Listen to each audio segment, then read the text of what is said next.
ಕನ್ನಡ ತಾಯಿಗೆ ನೀ ಕೈಯ ಮುಗಿ.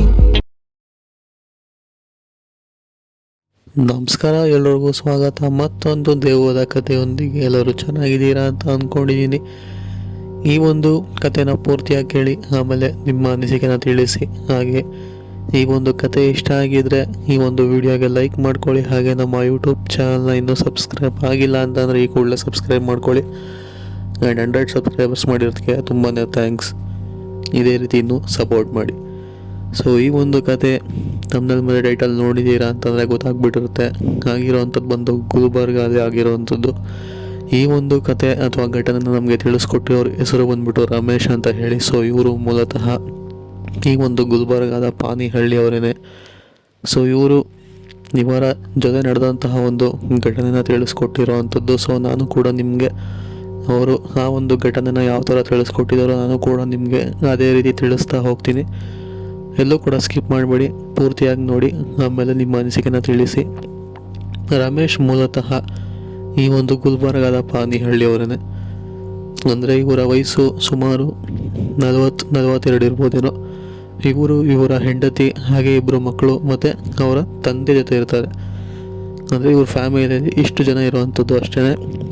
ಸೊ ಹೀಗೆ ಒಂದಿನ ಇವ್ರ ಫ್ಯಾಮಿಲಿ ಎಲ್ಲರೂ ಕೂಡ ಕಾರ್ ಎತ್ಕೊಂಡು ಈ ಒಂದು ಪಾನಿಹಳ್ಳಿಯಿಂದ ಹಿಡಿದು ಸ್ವಲ್ಪ ಟೌನ್ಗೆ ಹೋಗಿರ್ತಾರೆ. ಅಂದರೆ ಅವ್ರ ತಂದೆಗೆ ಹುಷಾರಿರೋದಿಲ್ಲ, ಅದನ್ನು ತೋರಿಸ್ಕೊಂಬರೋಣ ಅಂತ ಹೇಳಿ ಟೌನ್ಗೆ ಹೊರಟಿರ್ತಾರೆ.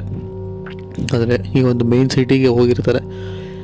ಹೀಗೆ ಹೋಗಬೇಕಾದ್ರೆ ಅವ್ರಿಗೆ ಏನೋ ಒಂಥರ, ಅಂದರೆ ಮನೇಲೇ ತುಂಬಾ ಅಡೆತಡೆಗಳು ಆಗುವಂಥದ್ದು. ಅಂದರೆ ಅವರ ತಂದೆನೇ ಬೇಡ ಹೋಗೋದು ಅಂತ ಹೇಳ್ಬೋದಾಗಿರ್ಬೋದು. ಅದಾದಮೇಲೆ ಅವರ ಮಕ್ಕಳಿದಾರಲ್ಲ, ಅದರಲ್ಲಿ ಒಬ್ಬ ಹೊಸಲನ್ನ ಇಡುವಂಥದ್ದು.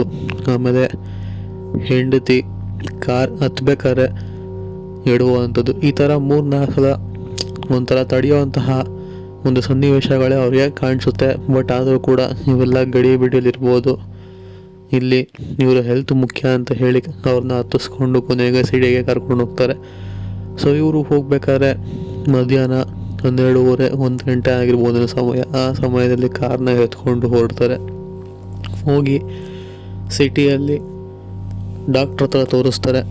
ಅವ್ರ ತಂದೆಗೆ ಈ ಥರ ಹುಷಾರಿಲ್ಲದೆ ಅದನ್ನು ತೋರಿಸ್ಬಿಟ್ಟು ಅದಾದಮೇಲೆ ಡಾಕ್ಟ್ರು ಕೂಡ ಮೆಡಿಸಿನ್ಸ್ ಎಲ್ಲ ಬರ್ಕೊಡ್ತಾರೆ. ಇವ್ರಿಗೆ ರೆಸ್ಟ್ ಮಾಡೋಕ್ಕೆ ಬಿಡಿ ಅಂತ ಹೇಳಿ ಕಳಿಸ್ಕೊಡ್ತಾರೆ ಅಲ್ಲಿಂದ. ಸೊ ಇವರು ಕೂಡ ಎಲ್ಲನೂ ತಗೊಂಡು ಆಮೇಲೆ ಮನೆಗೆ ಹಾಗೆ ಏನೇನೋ ತೊಗೊಬೇಕಾಗಿರುತ್ತೆ. ಸೊ ಅವ್ರ ತಂದೆನ ಕಾರಲ್ಲಿ ಕೂರಿಸ್ಬಿಟ್ಟು ಅದಾದಮೇಲೆ ಹೋಗಿ ಮನೆಗೆ ಬೇಕಾಗಿರುವಂತಹ ಎಲ್ಲ ಸಾಮಗ್ರಿಗಳನ್ನು ಕೂಡ ತೊಗೊಂಬರ್ತಾರೆ. ಅದಾದಮೇಲೆ ಅವರ ಮಕ್ಕಳಿಗೂ ಕೂಡ ಅಲ್ಲಿ ಇಲ್ಲಿ ಕರ್ಕೊಂಡೋಗಿ ತಿಂಡಿನ ಕೂಡಿಸ್ಕೊಂಡು ಪುನಃ ಕರ್ಕೊಂಬಂದು ಕಾರ್ನಲ್ಲಿ ಕೂರಿಸಿ ಅದಾದಮೇಲೆ ಕಾರ್ನ ಸ್ಟಾರ್ಟ್ ಮಾಡ್ತಾರೆ.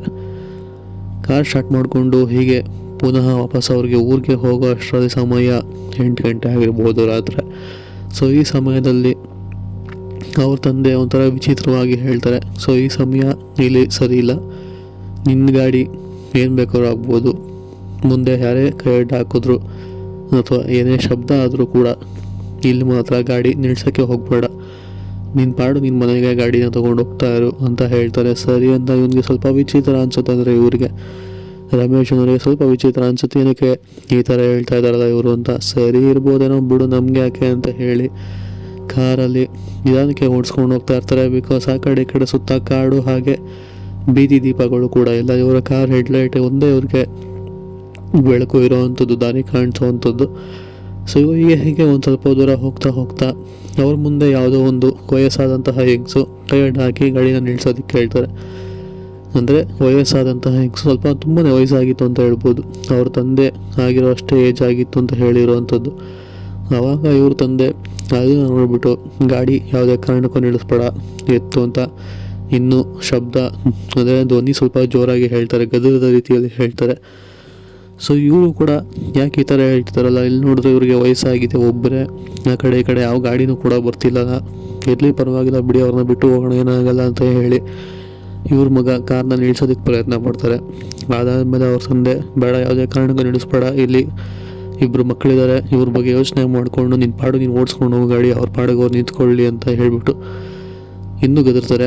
ಇವ್ರಿಗೆ ಮಕ್ಕಳು ವಿಷಯ ಬಂದ ಕಾರಣ ಸ್ವಲ್ಪ ಎಚ್ಚರಿಸ್ಕೊತಾರೆ. ಹೌದು, ನಮ್ಗೆ ಯಾಕೆ ಬೇಕು ಅಂತ ಹೇಳಿ ಗಾಡಿನ ಅವ್ರ ಕೈ ಅಡ್ಡ ಹಾಕ್ತಿದ್ರು ಕೂಡ ಒಂದು ವಯಸ್ಸಾದಂಥ ಹೆಂಗಸು ನಿಲ್ಸೋದಿಲ್ಲ, ಮುಂದೆಗಡೆ ಹೋಗ್ಬಿಡ್ತಾರೆ ಓಡಿಸ್ಕೊಂಡು.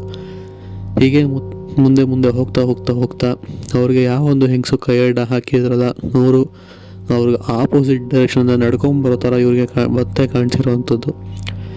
ಇವರು ಇವಾಗ ತಾನೇ ಇಲ್ಲಿ ಗಾಡಿಲಿ ಹತ್ರ ಡ್ರಾಪ್ ಕೇಳ್ತಾರೆ, ನಾವು ನಿಲ್ಲಿಸ್ತಿಲ್ಲ. ಇವಾಗ ನೋಡಿದ್ರೆ ಎದುರುಗಡೆನ ನಡ್ಕೊಂಡು ಬರ್ತಾ ಇದ್ರಲ್ಲ, ಏನು ವಿಷಯ ಅಂತ ಹೇಳಿ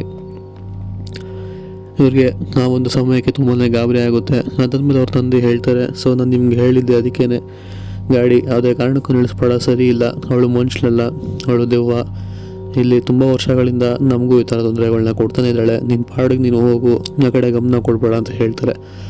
ಆದರೆ ಇವರು ಕಾರ್ನ ಹೆಡ್ಲೈಟ್ ಡಿಪ್ ಮಾಡ್ತಾ ಆ ಒಂದು ಹೆಂಗಸನ್ನೇ ದುರ್ ಕೊಟ್ಕೊಂಡು ನೋಡ್ತಾ ಇರ್ಬೇಕಾದ್ರೆ ಸಡನ್ನಾಗೇ ಆ ಒಂದು ಹೆಂಗಸು ಈಗ ಒಂದು ಕಾರ್ ಅಡ್ಡ ಬಂದು ಕಾರ್ಗೆ ಹೊಡ್ಕೊಂಡು ಕೆಳಗೆ ಬೀಳೋ ಥರ ಅವ್ರಿಗೆ ಕಾಣಿಸುತ್ತೆ.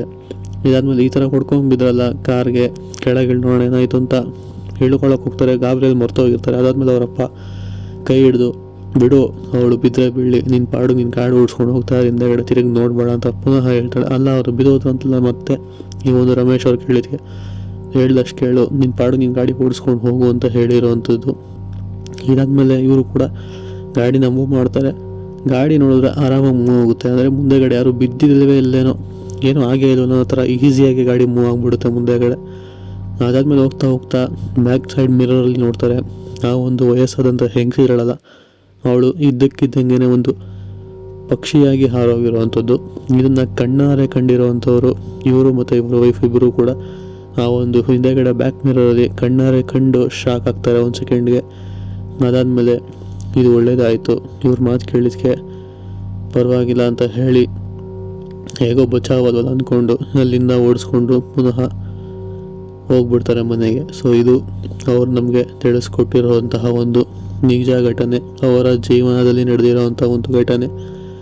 ಈ ಒಂದು ಘಟನೆ ನಿಮಗೆ ಇಷ್ಟ ಆಗಿದೆ ಅಂತ ಅಂದ್ಕೊಂಡಿದ್ದೀನಿ, ಅಥವಾ ಈ ಒಂದು ಕತೆ ಇಷ್ಟ ಆಗಿದ್ದಲ್ಲಿ ವಿಡಿಯೋಗೆ ಲೈಕ್ ಮಾಡಿಕೊಳ್ಳಿ. ಹಾಗೆ ನಮ್ಮ ಯೂಟ್ಯೂಬ್ ಚಾನಲ್ನ ಇನ್ನೂ ಸಬ್ಸ್ಕ್ರೈಬ್ ಆಗಿಲ್ಲ ಅಂತ ಅಂದರೆ ಈ ಕೂಡಲೇ ಸಬ್ಸ್ಕ್ರೈಬ್ ಕೂಡ ಮಾಡ್ಕೊಬೋದು. ಸೊ ಸಿಗೋಣ ಮತ್ತೊಂದು ದೇವದ ಕಥೆಯೊಂದಿಗೆ.